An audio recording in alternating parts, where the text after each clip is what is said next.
There are silences that are not merely the absence of sound. They settle in, they remain, they pierce the chest like a cold wind that shows no sign of going away.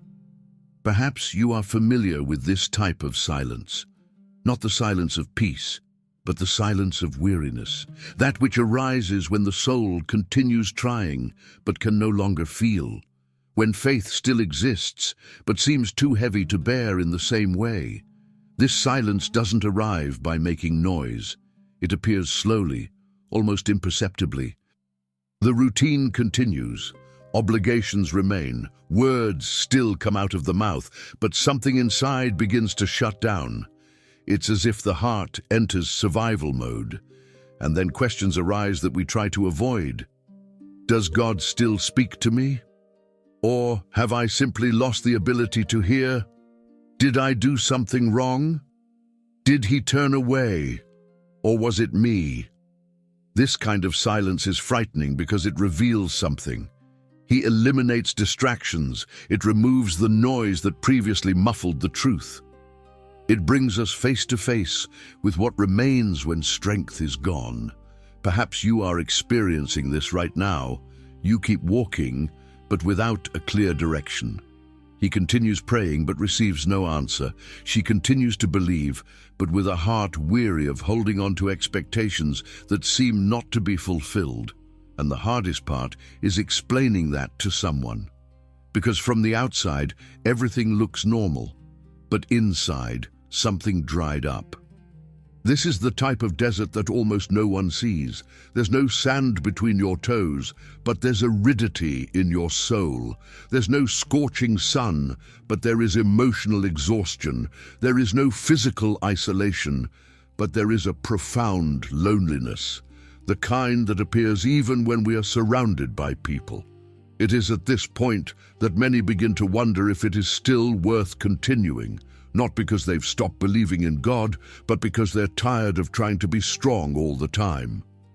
And here is a truth that few people speak clearly about. Silence is not always a sign of abandonment. Sometimes it's a sign of transition. The Bible is full of stories that begin exactly like this, not with great miracles, not with spectacular demonstrations, but with people who are too tired to keep pretending they're okay. One of these stories involves a man who knew God deeply, a man who had already witnessed the supernatural unfold before his very eyes. A man who didn't just talk about faith, he lived faith. His name was Elias. Before entering the desert, Elijah was at his peak. He confronted powerful kings. He challenged entire systems. He prayed, and heaven answered with fire. The impossible happened before everyone's eyes. From the outside, it looked like an absolute victory. Inside, something was silently beginning to crumble, because external victories do not shield the soul from internal exhaustion. After the fire came the silence. After the public confrontation came the fear. After the highest point came the quietest fall. Elijah ran, not because he was weak, not because he had lost his faith, but because it was empty. What he went through was not just a physical displacement, it was an emotional breakdown. It was accumulated fatigue. It was the burden of single-handedly undertaking a mission that was too big without time to breathe. Elijah's desert experience didn't begin at his feet. It began in the heart. And this is where his story connects directly with ours, because the desert doesn't only choose the weak, he also visits the forts. Those who lead, those who bear responsibilities, those who have always been a role model for others. Sometimes, silence appears precisely after the greatest battles, when everyone thinks you're at your peak. But you know that something inside you is hanging by a thread. And perhaps that's exactly why you're feeling this silence right now. Not as punishment, not as abandonment, but as an uncomfortable invitation to honesty. Before speaking with Elijah, God took him to a place where no mask would work, a place where it wasn't possible to maintain an image, where the soul needed to be true. And perhaps the silence you feel today is doing the same thing, not distancing you from God, but removing everything that prevented a deeper encounter. The desert is not the end of the story. It's the point where human strength ends and something more genuine begins. And what did God do with Elijah in that place? It completely changes the way we understand silence. There are silences that are not the absence of sound. They are a lack of strength, silences that do not arise because God has withdrawn, but because something inside us was depleted without us realizing it. It's a strange, heavy kind of silence that accompanies people who continue living normally on the outside, but who inside can no longer hear clearly. They work, they serve, they move forward, but something essential seems disconnected. It's not a sin. It's not rebellion. It's exhaustion. This silence doesn't scream. He infiltrates. It arrives after long periods of continuous effort, accumulated responsibility, and unspoken expectations. It arrives when the soul has been strong for too long without sufficient rest. And the most dangerous thing about this state is that it looks very much like mature spirituality. But it is not. Because little by little, faith begins to function automatically. The prayer becomes repetition, hope turns into memory, and the heart begins to walk without feeling the ground. Many people mistake this for spiritual coldness. Others call it discouragement. Some believe that God has withdrawn. But most of the time, it's just the human limit being reached. This is where unspoken questions arise that almost no one confesses aloud. Why does everything feel so heavy now? Why does faith seem weary? Why do I continue, but without joy? These questions do not stem from disbelief. They are born from wear and tear. And when no one helps to name this state, the person begins to isolate themselves internally, even while remaining surrounded by people on the outside. The silence becomes an emotional desert where thoughts echo without response. It was precisely into this kind of silence that Elijah entered. Before the escape, before the physical desert, before the cave. An inner desert was slowly forming, invisible to others, but extremely real, a place where strength was no longer enough to sustain and where faith needed something deeper than courage. And here is the truth that few people talk about. Not all silence comes from God, but God knows exactly what to do when He arrives, because there are silences that do not signify divine absence, but human exhaustion, and recognizing that changes everything. Perhaps you've arrived here carrying that same weight, working, persisting, resisting, but in silence. If that's the case, then this story doesn't begin with a distant prophet. It starts with someone who understands exactly how you feel. And this is not the end of faith. It's the beginning of a reunion. Before Elijah knew the silence of the desert, he knew the roar of great victories. And that's important to understand, because his collapse didn't stem from failure, it stemmed from success. Elijah was no ordinary prophet. He didn't live on the margins. He wasn't invisible. He wasn't irrelevant. He carried a heavy mission in a hostile time, facing kings, corrupt religious systems, and an entire nation that had turned away from God. For a long time, Elijah held all of this up, without complaining, without backing down, without showing weakness, until the day of the confrontation arrived, the day that changed everything. On Mount Carmel, before all the people, Elijah stood alone against hundreds of prophets of Baal. It was a public clash, visible, irreversible. Either God would answer, or it would all end there. And God answered. Fire fell from the sky. He consumed the sacrifice. He burned the firewood. The water dried up. The people prostrated themselves. The idolatry was exposed. The truth prevailed. From the outside, that was the absolute peak. the kind of moment that goes down in history, the kind of victory that defines an entire life. But what almost no one realizes is that at that very moment, something began to accumulate inside Elias. Because sustaining such a great victory also comes at a cost. Even after the fire, Elijah ran again, physically, emotionally, spiritually. He descended from the mountain, braved the rain that returned to the land after years of drought, and ran for miles, driven by a force that didn't just come from his body, it came from the spiritual adrenaline of someone still in mission mode. But long missions, when not accompanied by rest, take their toll. Elijah had conquered everything that was outside. But I hadn't stopped to take care of what was inside, and this is more common than it seems. There are people who face enormous battles, overcome gigantic challenges, bear responsibilities that few could handle, and yet inside they are exhausted.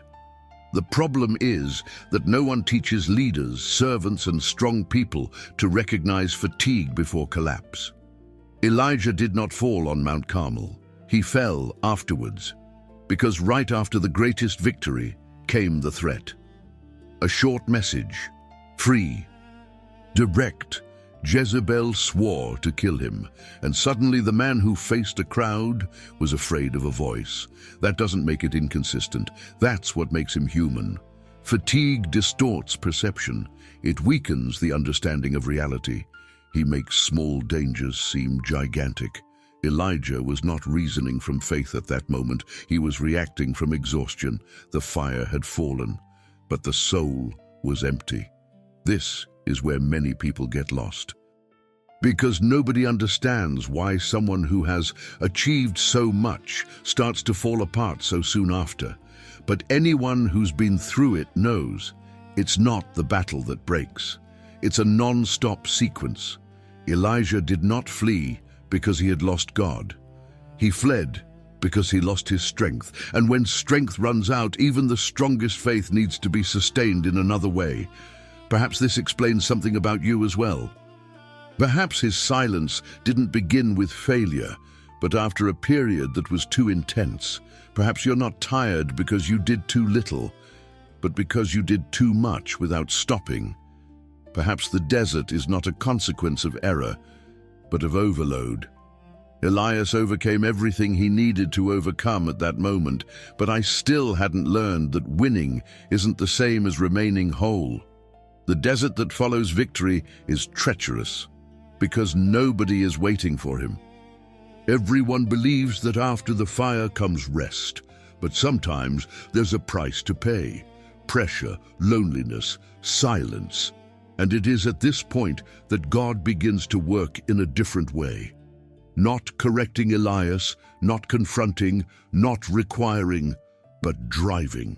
Before speaking, God will sustain. Before guiding, he will take care. Before sending it back, he will restore it. But for that to happen, Elias needs to leave the stage and enter the desert. And that's exactly where the story takes us now. Before Elijah fled, something had already broken inside him. It wasn't Jezebel who started the collapse. She simply touched on a point that was already fragile. For a long time, Elijah maintained an image of strength that no one saw within. He confronted kings, challenged prophets, defied entire systems, but he did so carrying a silent burden that was never shared. The prophet who spoke in the name of God. He didn't talk about himself, and that comes at a price. Elijah lived for a long time in a state of spiritual alert, always attentive, always firm, always ready to react. His faith functioned in survival mode. There was no room for emotional rest, nor for vulnerability. Everything needed to work. Everything had to go right. Everything needed to prove something. And when the victory on Mount Carmel came, Elijah's body was exhausted, even though his spirit was still ablaze. Fire descended from heaven, but adrenaline doesn't sustain the soul for long. After the peak comes the void, and that emptiness is dangerous, Because when the body tires before faith, the mind begins to distort reality. The prophet begins to see threat where there was once a mission. The voice of an enemy begins to sound louder than the voice of God. Elijah did not fall because of a lack of faith. It fell due to overloading. Nobody asked how he was doing. Nobody noticed the accumulated weight. And he himself couldn't name what he was feeling. There is a type of exhaustion that is neither physical nor spiritual. It is existential. It is when a person continues to function, but internally no longer feels sustained. Elias reached this point. He had seen God act powerfully, but he hadn't processed the emotional impact of everything he had experienced. The threats, the persecution, the pressure, the isolation, all of it had been silently piling up.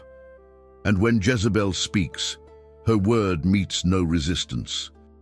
Not because Elijah believed her, but because he was already too empty to fight, the prophet who was not afraid of an altar full of enemies. He began to fear a certain phrase. This may seem inconsistent, but it is profoundly human. The invisible weight is like this. It doesn't appear on the day of the battle, it appears the next day, when the noise dies down, when the crowd disappears, when silence arrives. Elijah did not only flee from Jezebel, he fled from an inner state that he could no longer sustain. Faith still existed, but the emotional energy had run out. And here's a hard truth to accept. God did not create us to live in constant tension. Even prophets need breaks. Even the strong need support. Even the chosen ones need to be cared for. Elias's mistake was not running away. He was carrying it alone for too long. And it is precisely at this point that many get lost, because they confuse loyalty with endless endurance. They confuse faith with the absence of limits. They confuse calling with self-abandonment. Elias didn't realize he was already injured before he ran. Therefore, when he enters the desert, he doesn't just enter with his feet. He enters with a weary, confused, heavy soul. The desert does not create collapse. He's simply revealing what was already there. And that is why God does not begin by correcting Elijah. He starts by taking care. Before any further words, before any questions, before any direction, God will need to deal with this invisible burden, because nobody listens to the whisper when the soul is screaming in exhaustion. Elias's downfall was not public. It didn't happen in front of the people. It was not recorded with fire, screams, or confrontation. She was silent, and perhaps that's why it's so difficult to recognize it when it happens to us. After Jezebel's threat, Elijah did not argue. He didn't answer. He didn't confront it. He simply stood up and ran.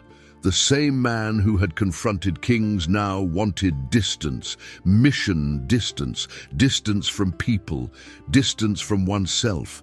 The Bible says that Elijah was afraid and fled to save his own life. But the fear there wasn't just physical, it was emotional, it was spiritual. It was the fear of continuing when there was no longer the strength to bear the weight of the calling. Elias was not thinking clearly. Exhaustion had already taken over. When exhaustion sets in, it doesn't ask for permission. She takes charge. She distorts thoughts. She exaggerates threats. She makes the soul confuse prudence with escape. Elias didn't stop to process what he had experienced. He didn't have time to rest after the victory. There wasn't room to reorganize the interior. Everything happened too fast. Victory, comparison, pressure, threat, leak. There was no pause between one extreme and the other. And it is precisely in this non-existent space that many people break down. Because the body even runs, the mind even reacts, but the soul is left behind. Elijah walked to Beersheba in the far south. There he left his servant, and he went on alone. This detail is important. Collapse is often accompanied by isolation. First, the person withdraws emotionally. Then he begins to distance himself physically. Finally, he wishes to disappear. Elias wanted to be alone, not because he was proud, but because he was too exhausted to sustain any further presence. The silence begins to deepen there, not the silence of God, but the inner silence of someone who can no longer explain what they are feeling. Elijah went into the desert, an arid place, hostile, no resources. But the external desert merely reflected what was already happening inside. There, under a solitary tree, Elias finally stopped. And when it stopped, everything collapsed. He asked to die. It wasn't a dramatic request. It wasn't an elaborate speech. It was a sigh from someone who had reached their limit. "That's enough, Lord." This sentence carries immense weight. It doesn't mean a lack of faith. It means overload. Elijah was not saying that he no longer believed in God. He was saying that he couldn't continue like that anymore. How many people today carry that same phrase on their chest, but they never had the courage to say it out loud? Enough is enough. Enough of trying to be strong. Enough of maintaining expectations. Enough of leading without rest. Enough of fighting without relief. The problem is that many people think that feeling this way is a sign of spiritual failure, but in truth, it's a sign of humanity. Elijah did not fall because he lost God. He fell because he was too alone within himself. The silence that surrounded him now was heavy. There was no applause. There were no immediate answers. There was no clear direction. Just exhaustion. This type of fall is dangerous because almost no one sees it. It leaves no visible marks. It doesn't cause a scandal, but it consumes slowly. Perhaps you know this feeling, when nobody notices that you're feeling bad, when everything seems normal, but you feel that something is about to give way. It's the silent fall, and that's exactly where the story could end, if God were like us, but he is not. When Elijah no longer had the strength to continue, when the death wish seemed like the final straw, God did not respond correctly. He answered carefully. And that changes everything, because at the lowest point in Elijah's journey, God does not demand explanations. He doesn't give sermons. It doesn't demand proper conduct. He maintains it. And what happens next reveals something profound about who God is, and about how he deals with broken people. Elias's escape was not merely a physical displacement. It was a withdrawal from what had sustained him until then. When he entered the desert, he wasn't just leaving cities behind. It was creating expectations, responsibilities, accumulated pressures, and above all, the strong version of himself that everyone knew. In the Bible, the desert is never a neutral place. He always appears when something needs to be revealed, confronted, or transformed. Elijah didn't go there by chance. He was driven by such profound weariness that he could no longer take shortcuts. It was a long walk, heavy, silent. Each step seemed to drain what little energy remained. The sun punished the body, but not as much as thoughts punished the mind. The surrounding silence amplified everything he had been trying to ignore. In the desert, there are no distractions. There is no audience. There aren't enough tasks to hide what hurts. There, Elias didn't need to prove anything to anyone. But he also had nowhere to lean on.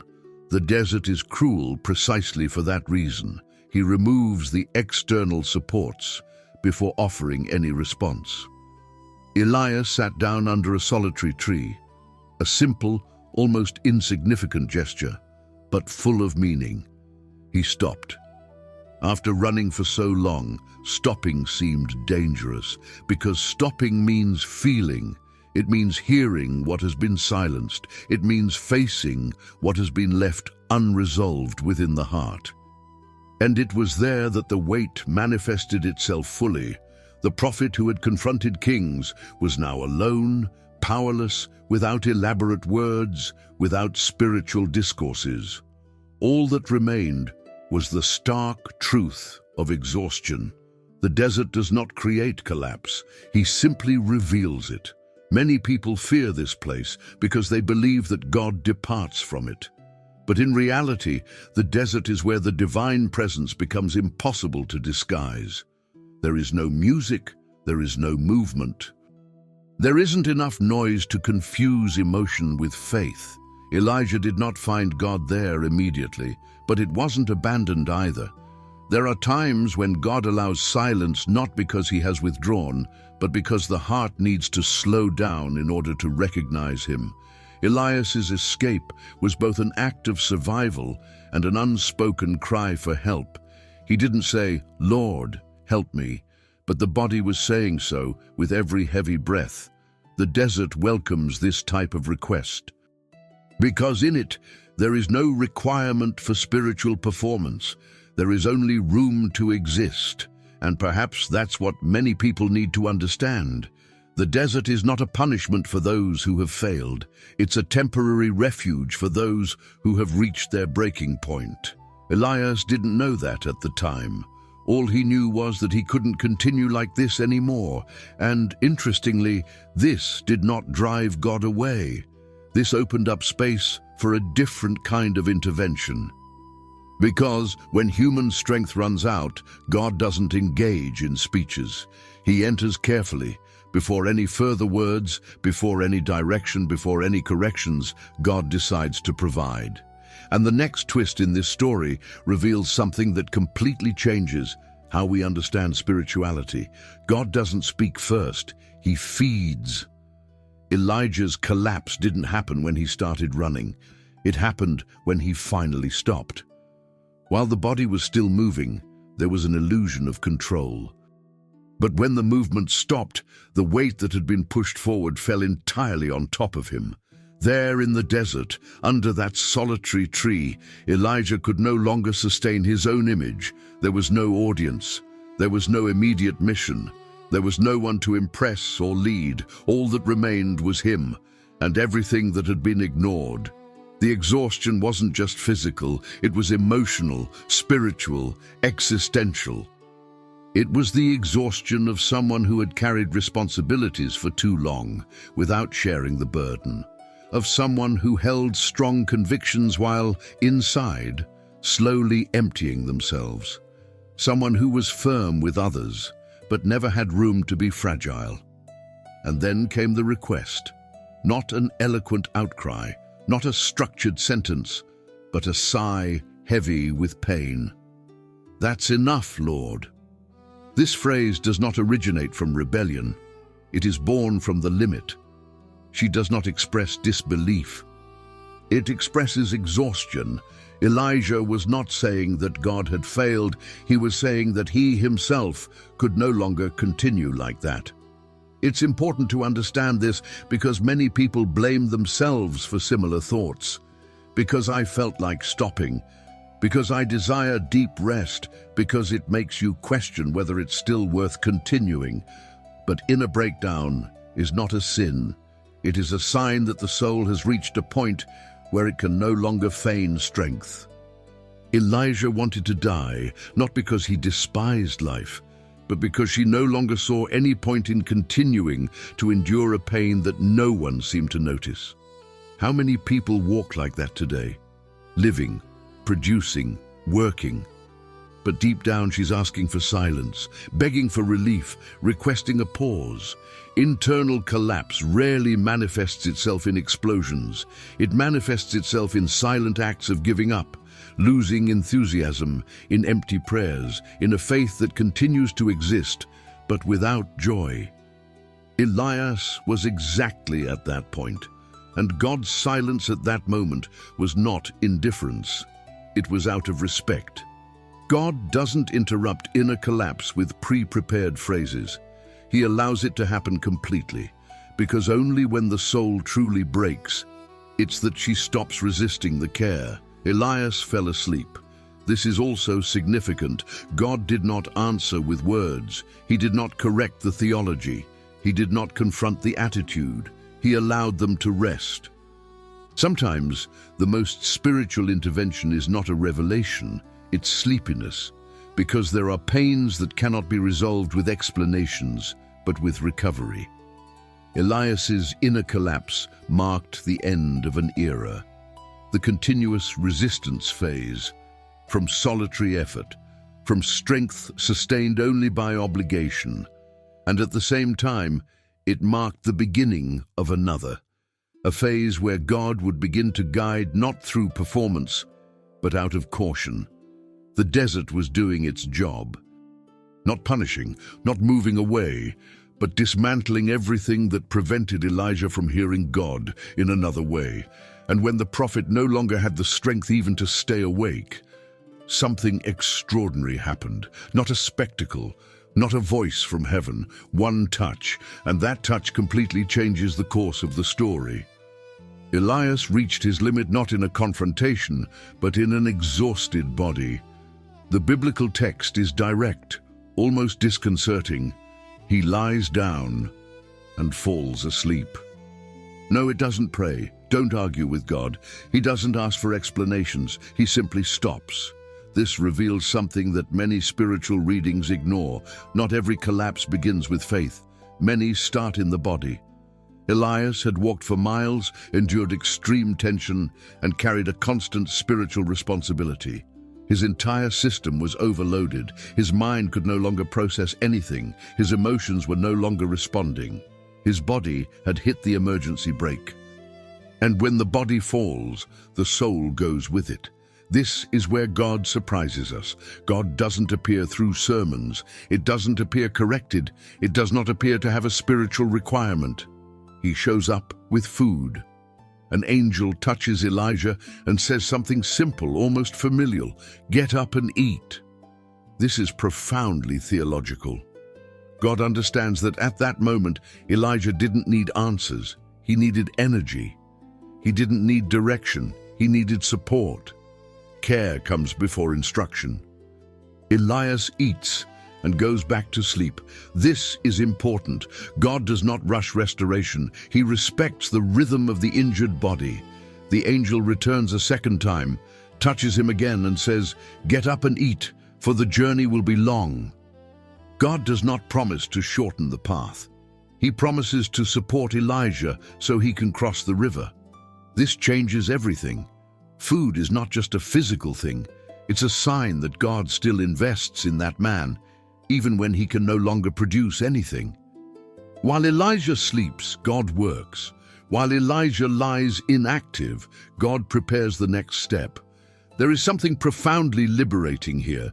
God does not measure our spirituality by our performance during times of crisis. He doesn't give up when the body fails. He approaches. Many people blame themselves for not being able to pray when they are exhausted, because they lack faith when they are at their limit, because we don't react spiritually when everything hurts. Elias shows us a different logic. Sometimes the most spiritual thing someone can do, it's about sleeping and eating and letting God take care of it. After being fed, Elijah walked 40 days and 40 nights. But note the order. First, rest, then sustenance, only then walking. God does not drag Elijah out of the collapse. It lifts him up from the inside. The mistake many make is trying to solve spiritual crises themselves without addressing the physical and emotional strain. God doesn't make that mistake. He knows that an exhausted body distorts perception, amplifies fear, and silences hope. That's why he starts where no one else starts, with the basics, before Horeb, before the cave, before the whisper. There is bread, there is water, there is sleep. This simple act of care is the first sign that Elijah is not finished yet. When the body regains minimal strength, the soul once again has space to listen. God does not erase Elijah's pain here, but it creates conditions so that it is not destroyed by it. And that is true restoration, because God doesn't save only faith, it sustains the entire human being. And only after the body gets up, the spiritual journey can continue. When Elijah fell asleep under that tree, he had no expectations. I wasn't expecting any answers. I wasn't expecting any revelations. He simply no longer had the strength to remain conscious. And it is precisely at this point that God's way of acting is revealed in a surprising way. The Bible says that an angel touched Elijah and told him to eat. Nothing more. No explanation, no corrections, no charge, just sustenance. This detail completely changes the spiritual logic that many people hold, because at the very moment when Elijah most needed direction, God did not speak of purpose. He talked about food. Before restoring the mission, God restored the body. Before reorganizing faith, he took care of physical frailty. Before confronting the heart, he offered rest. This is not a minor detail. It's a profound statement about how God deals with burned-out people. Many people imagine that God speaks first and sustains later, but with Elijah it was the opposite, because there are times when the heart is so tired, who cannot hear anything that comes in the form of words. Elias woke up, ate, and went back to sleep. This is also significant. God's care was not sporadic, it was continuous. The angel has returned, it rang again, and he repeated the same simple instruction. Get up and eat, for the journey will be long. No rush, no immediate requirements, no charges were filed for fleeing. God did not say, "Why did you do that? Where is your faith? After everything I've done, this is how you react." God said, "You need strength." This revelation dismantles a lot of unnecessary guilt. There are phases of life in which the greatest spiritual act is not to move forward, but to allow oneself to be supported. Elias did not need to prove his repentance. There was no need to justify the collapse. He didn't need to explain the escape. He just needed to eat and rest, because God knew something that Elijah did not yet know. The journey was not over. The food that God provided was not just for that day. It was meant to sustain a long walk, 40 days and 40 nights. This teaches us that God's care is never improvised. He always knows the length of the journey before inviting us to walk it. God's silence up to that point was not empty, it was strategic. He was rebuilding Elijah from the inside out, layer by layer, before leading him to a deeper place. How many people give up at this exact point? Before God has spoken, but it has already begun to provide support, because it's easy to interpret silence as absence, when in fact it is preparation.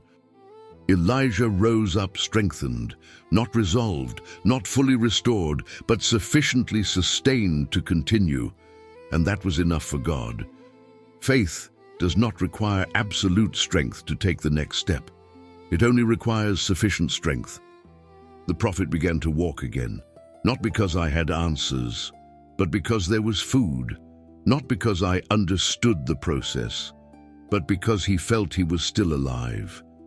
God does not rush restoration processes. He respects the rhythm of a tired heart.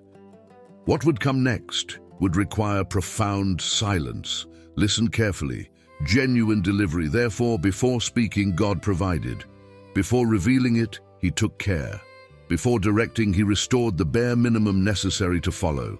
And now, nourished and strengthened, Elias begins one of the most symbolic walks of his life. A long journey, silent, transformative, no more running away, but being led. And at this slow pace, the heart begins to speak. Perhaps Elijah wondered why, after so much zeal, everything ended that way. Perhaps she mentally relived Jezebel's threat. Perhaps he was trying to understand why such a great victory was followed by such a profound collapse. But God did not interrupt this process, because there are questions that cannot be answered with sentences, but with walking. 40 days is not a random number. In Scripture, this number always points to transition, purification, and repositioning. Moses spent 40 days on the mountain. The people spent 40 years in the desert. Jesus was tempted for 40 days before beginning his ministry. Now Elijah was also going through his period, not to prove strength, but to dispel unrealistic expectations. The walk wasn't intended to impress anyone. It was intimate, solemn, transformative.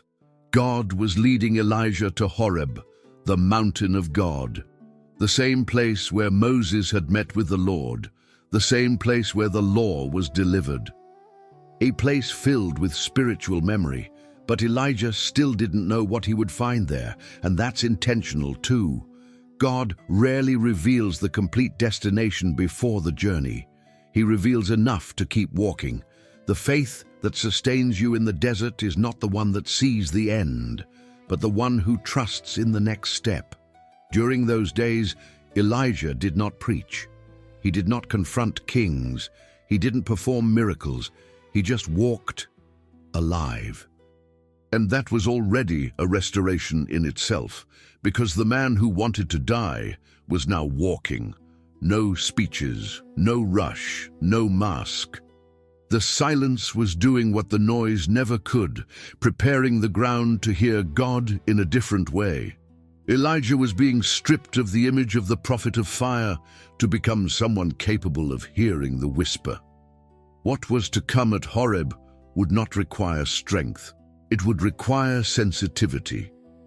And this sensitivity is only born when the heart learns to walk without answers. The long walk was not a setback, it was an alignment. And when Elijah finally approached the mountain, he was no longer the same man who had asked to die under the tree. Still tired, still confused, but now it's available to listen to. When Elijah arrived at Horeb, he did not immediately go up the mountain to speak with God. Before that, he went into a cave. This detail is crucial. The cave was not the final destination.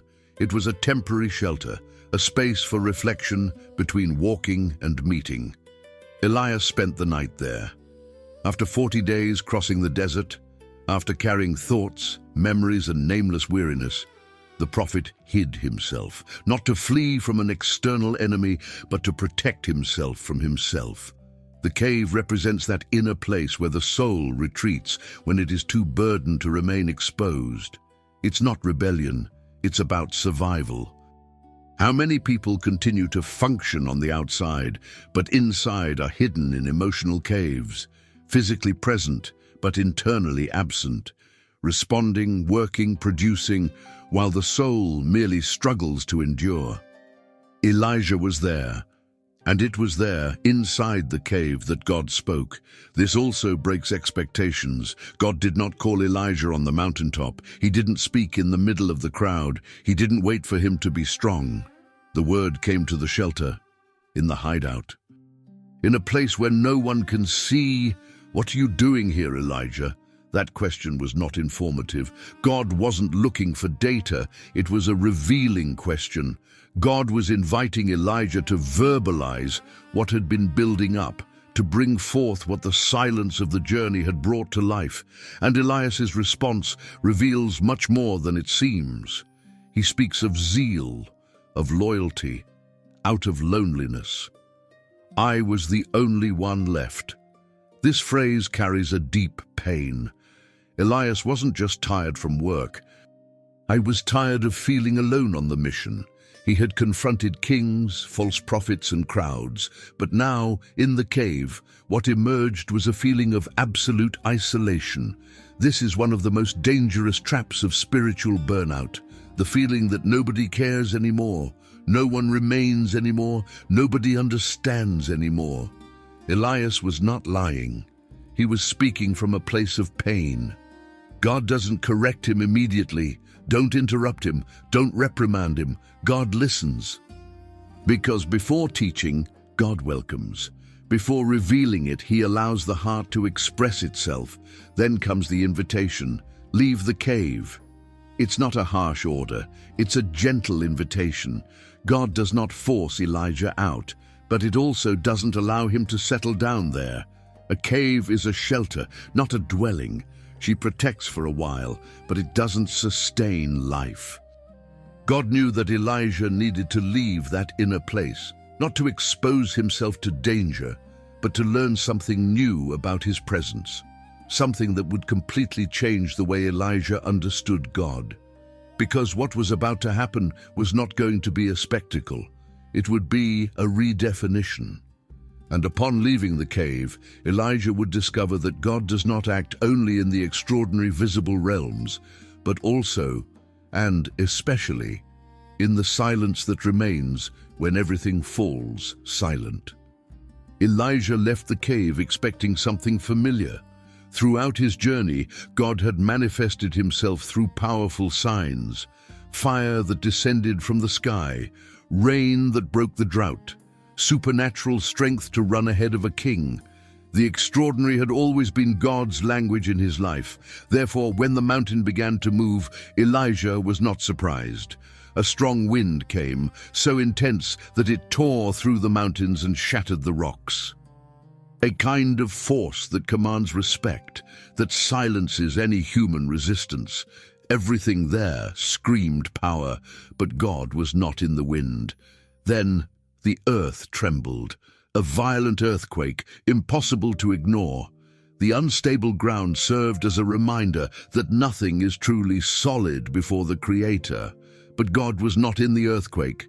Next, fire. Not an ordinary fire, but something that directly resembled Carmel. Something familiar, something Elijah recognized. But God was not in the fire. This is one of the most perplexing moments in Scripture, because God had used exactly those elements before: wind, earthquake, fire. Elijah had every reason to expect that the divine presence was there in that spectacle, but it wasn't. This does not mean that God rejects the extraordinary. It means that he is not limited to himself. God was delicately and precisely dismantling the way Elijah had learned to recognize him. The prophet had associated the presence of God with intensity, by force, to the impact. But at that moment, God was teaching something deeper. Its presence does not depend on volume. After everything was over, something different came along, an almost imperceptible sound, a gentle breeze, a whisper. Some translations call it a gentle and delicate voice, others of a fine silence. It's curious. God didn't come with bombastic words. It came with a silence laden with meaning. Elias recognized him immediately. No explanation was needed. No additional signals were needed. When he heard that sound, he covered his face. That gesture says it all. He did not cover his face from the wind, not even from the earthquake, not even from the fire, but he covered himself up at the whisper, because there, finally, he recognized God. This confronts us deeply. How often do we seek God only in noise? In a quick response, no visible sign for external confirmation. And we ignore the place where he speaks most, in the silence that remains when everything else fails. God was not rejecting Elijah. His listening skills were maturing. The prophet who knew the God of fire needed to learn to listen to the God of silence, because the next phase of Elijah's ministry would not require public confrontations, but discernment. It wouldn't require strength, but sensitivity. A whisper doesn't compete with noise. He hopes the noise will stop. Elias had to go through the collapse, the walk, the cave, and the silence to be ready to hear God in this way. This is a recurring spiritual pattern. God speaks loudly when we need to wake up, but speaks softly when we need to mature. And who learns to listen to the whisper? One no longer needs spectacles to recognize the presence of God. There, in that almost invisible silence, Elias understood something that would change everything. God has never ceased to be present. He was simply speaking in a new way, and now, finally, Elijah was ready to listen and to receive directions. After the whisper, God does not give immediate answers. He asks a question, and he asks the same question again. What are you doing here, Elijah? This is not redundant, it's a method. God doesn't repeat questions because he needs information. He repeats it because the human heart changes from one listening experience to another. The first time, Elias responded carrying everything that was still raw inside him. He responded from exhaustion, frustration, and a sense of failure. His response wasn't false, it was incomplete. He was talking to God, but it wasn't yet listening God. The whisper did not come to inform Elijah, came to organize Elias. Only after that does the question come back. God asks again why Elijah is no longer in the same inner place. The environment is the same, the phrase is the same, but the man is no longer the same. This is a profound principle of mature spirituality. God doesn't change the question. He changes who answers it. How many times has God asked you the same question? Why are you here? Why did you stop? Why did you run away? Why do you keep carrying this alone? Often, we don't realize that God is repeating himself because we think we've already answered once. But answering is not the same as responding. From listening, repetition is not a charge, it is mercy. God does not confront Elijah with accusations, confront with awareness. The question doesn't say, "Why did you fail?" He says, "What are you doing here?" It's as if God was saying, "Does this place suit you? Is this isolation where I called you to stay? Is this silence a refuge or an escape?" Questions reveal more than ready-made answers. God knows that until Elijah correctly names his own state, he will not be ready to receive direction, because driving without awareness becomes a burden. A mission without alignment becomes a disguised escape. When Elias responds a second time, the words are still similar, but the tone is different. The implicit desperation is gone. The urgency is gone. There is honesty, and that changes everything. God did not need Elijah to change his speech. I needed you to change the listening. This is where many people get stuck. They want new answers, but avoid old questions. They want clear directions, but they run away from deep awareness. They want God to speak, but they don't want to face what the question reveals. God repeats questions because he respects the timing of the heart. Haste breeds defensive responses. Silence generates true answers. The whisper opened a space for Elijah to hear not only God, but to himself. And it is only after this that God gives instructions. This teaches us something fundamental. God doesn't send someone who is still running away inside. He first brings the person back to himself, then send it back to the path.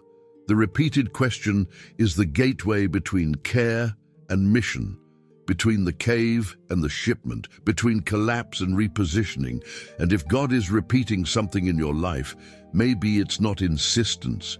Maybe it's a matter of patience, because he doesn't just want you to answer. He wants you to be ready to live the answer. After the whisper, God did not change his tone, but the course changed. The same question was asked again. What are you doing here, Elijah? This is intentional. God doesn't ask twice because he didn't hear the previous answer. He asks again because now Elijah is in a different inner state to answer. Previously, Elias responded from within the pain. Now, he responds based on what he has listened to. The words are practically the same, but the heart is no longer the same. This reveals something essential. God doesn't demand perfect answers. He works with real processes. And then, finally, comes the direction. It doesn't come as emotional comfort. It doesn't come as a long explanation. It doesn't come as praise for the suffering endured. It comes as a mission. Go. Return the way you came. God does not send Elijah to a new place. Send it return. That's profound. The desert was not the final destination. The cave was not their permanent residence. The silence was not the end. All of that was preparation. Now, Elias needed to return to the real world, but not as the same man who had run away. God gives Elijah 3 clear instructions: to anoint a foreign king, to anoint a new king for Israel, and to anoint a successor. This completely changes how we interpret the crisis. Elias's collapse did not mean the end of the plan. It meant a phase transition. God was not rejecting Elijah, he was decentralizing. The ministry would no longer depend on a single man carrying all the burden alone. This is liberating. God never intended for Elijah to bear the weight of the entire story. He wanted Elijah to be faithful, not lonely. By asking him to anoint others, God was saying, "You are not the last one. You are not alone. What I started doesn't end with you." And then comes one of the most restorative lines in the entire narrative. "I reserved 7,000. Elias thought he was alone, but it was only isolated by pain. Exhaustion distorts perception. She makes the faithful believe it's their last, that no one else remains. Everything depends on him. God dismantles this lie with gentleness and firmness. There were 7,000 who did not bow down. Silent, anonymous, faithful. The kingdom of God has never depended on visibility. While Elias struggled in the spotlight, others remained steadfast in their anonymity. This completely repositions the prophet. He no longer needed to prove anything, not even enough to sustain everything, nor should I be the only one. Now, his mission was transmit, do not load. God's answer does not explain past suffering, but it redefines the future, and that is spiritual maturity. God does not remove Elijah from history, but it changes its role within it. From the prophet of confrontation, he becomes the prophet of transition. From the fireman, he becomes the man of the legacy. And this is one of the greatest signs of healing, when pain is no longer an end, and it becomes a turning point. Elijah left Horeb a changed man, no longer driven by fear, not even driven by exhaustion, but aligned. And from that moment on, each step would no longer be an escape. It would be a shipment. Elijah did not return from Horeb with answers to everything, but he returned with something far more valuable: direction. The pain had not completely disappeared. The signs of fatigue were still there. The memory of the escape was still part of the story. But now, all of this had a place. When God transforms pain into a legacy, he does not erase the past. He gives it a new meaning. Elijah came down from the mountain knowing that he no longer needed to carry alone what was not meant for one man to bear. The mission now was not to prove power, but prepare for continuity. The first step in this new era was to obey. No long speeches, without resistance, no dramatization. He left. And this silent obedience is one of the greatest signs of inner restoration. Before, Elijah ran driven by fear. Now he walked, moved by confidence. The pain no longer pushed him. She had taught him. When Elijah meets Elisha, nothing happens as in a prophetic spectacle. There is no fire. There is no wind. There are no crowds.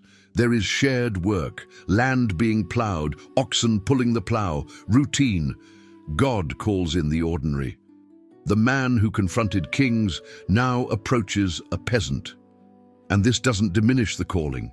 It amplifies it. By throwing his mantle over Elisha, Elijah is not merely transferring authority, transfer experience, history, apprenticeship. Everything that almost destroyed it would now serve to form something else. That's legacy. Legacy is not born from perfection. It is born from loyalty after the fall. Elijah does not choose someone similar to himself. Choose someone who is available.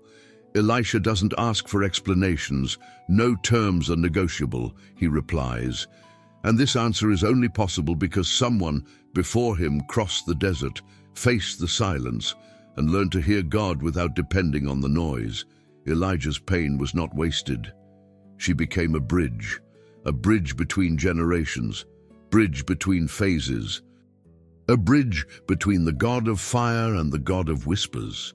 This is one of the great secrets of the kingdom. God doesn't only use our successes, he uses our crossings. What almost made Elias give up? That was precisely what enabled him to prepare someone to continue. And here is a difficult but liberating truth. Not all pain needs to be resolved immediately. Some pains are meant to make us deep enough to carry others. Elias did not return to the same stage at Carmel, but he left someone prepared to walk beyond him. This is not failure. That's maturity. Legacy isn't about how much you shine, but how much do you empower others to remain standing when you are no longer there? Elias learned this in silence. He learned that God continues to work even when the prophet is silent. The kingdom advances even when the spotlight fades. That anonymous loyalty sustains what the spectacle merely reveals. Pain became a legacy. When Elijah understood that his story didn't end with him, and this is one of the greatest healings that God can perform in someone, to free oneself from the burden of being last. Elijah continued walking. But now, something had changed permanently. He was no longer walking to prove anything. He was walking because he was in line. When pain becomes a legacy, fear loses its authority. And when fear loses its power, the future ceases to frighten. Elias no longer needed to run. He no longer needed to run away. He no longer needed to hide. The man who once wished to die in the desert now continued living with a sense of purpose. This is real transformation. The most striking thing about Elijah's story is not how he fell, nor how it was restored, but how does he ends, or rather how it doesn't end. Elias does not have a typical ending. There is no record of a grave. There is no such thing as a slow goodbye. There is no decline. There is rapture. But this rapture is not a prize won by force. It's a consequence of alignment. Before the fire that consumes him, there is a man at peace. Before the celestial chariot, there is a heart that is properly adjusted. Before the extraordinary finale, there was silence, listening, and obedience.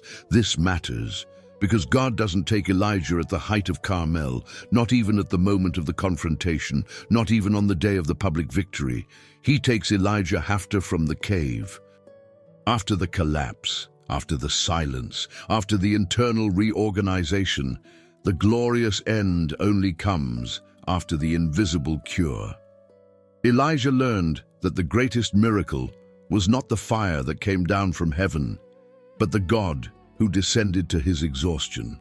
He learned that whispering sustained more than spectacle, that silent presence was more faithful than public approval. And that changes everything. Because God does not measure life by peaks of intensity, but for the sake of depth of loyalty. The end of Elias is not the end of a story. It is the confirmation of a process.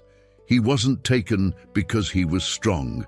He was taken away because he was being treated, because he stopped running away, because he learned to listen, because he accepted that he wasn't the only one, because it shaped someone, because he rested in God.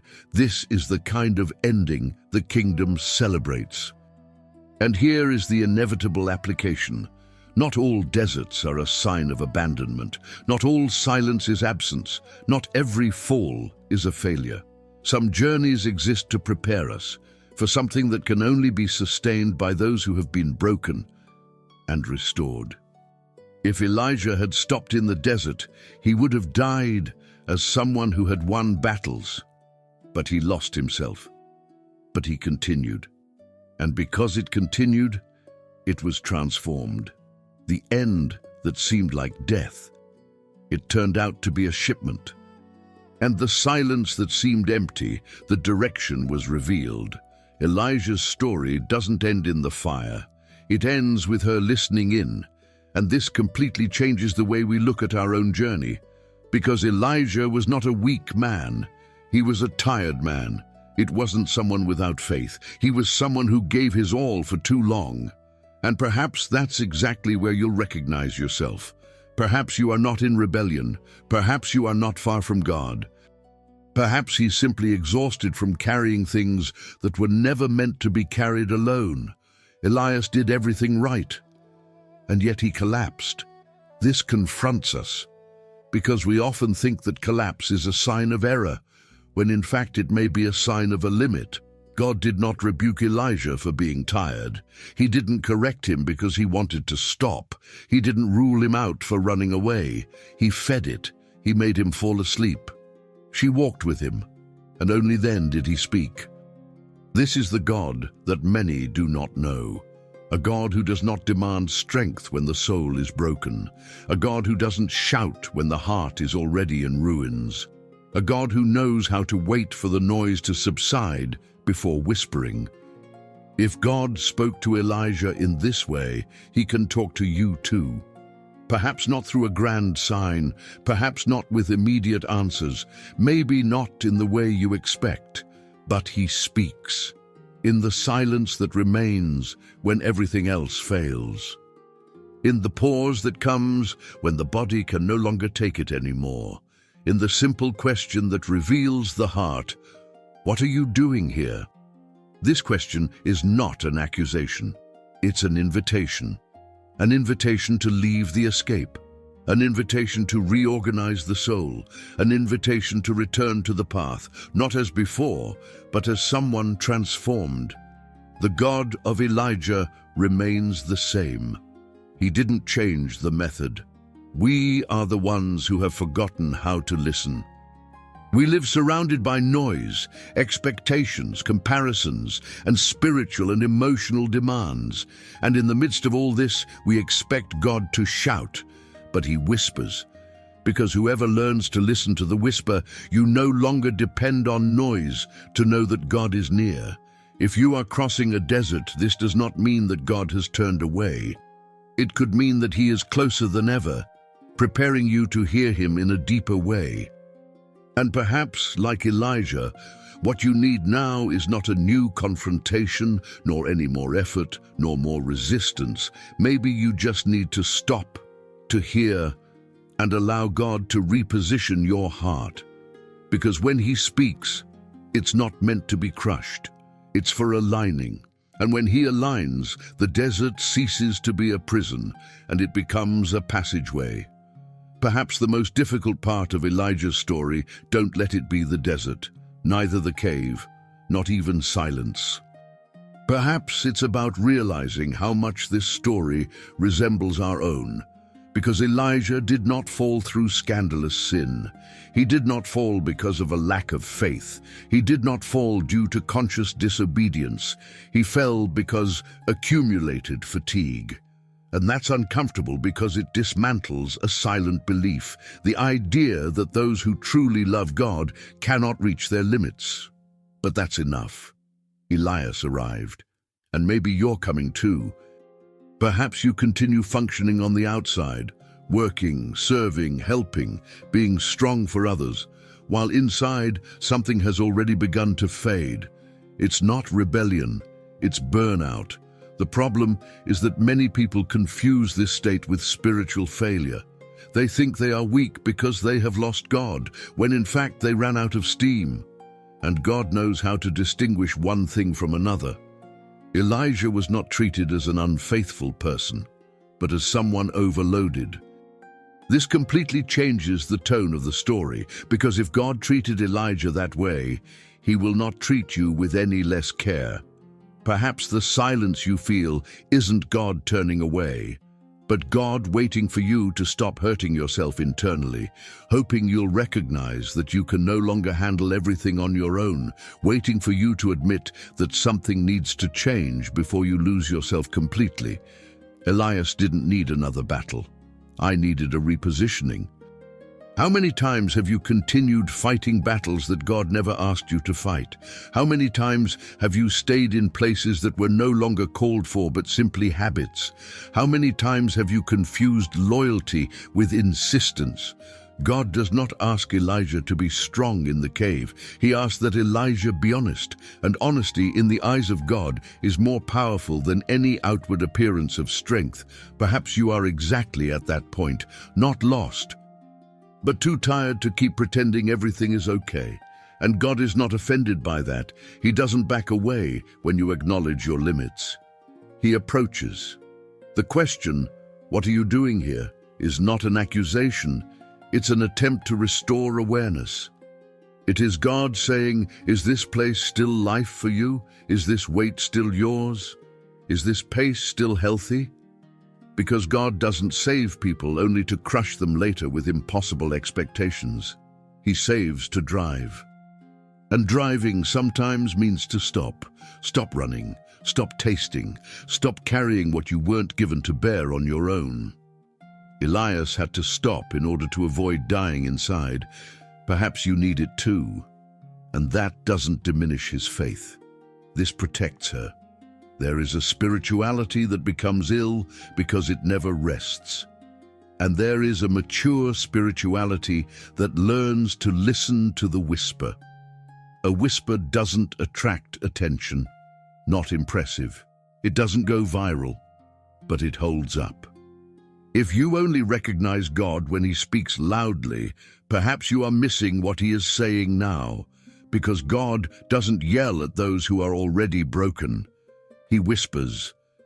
And this whisper isn't meant to demand performance. Come to reposition the heart. Perhaps you don't need an answer today. Perhaps you just need to realize that God is still near, even without making a sound. Elias was only able to continue because he understood this.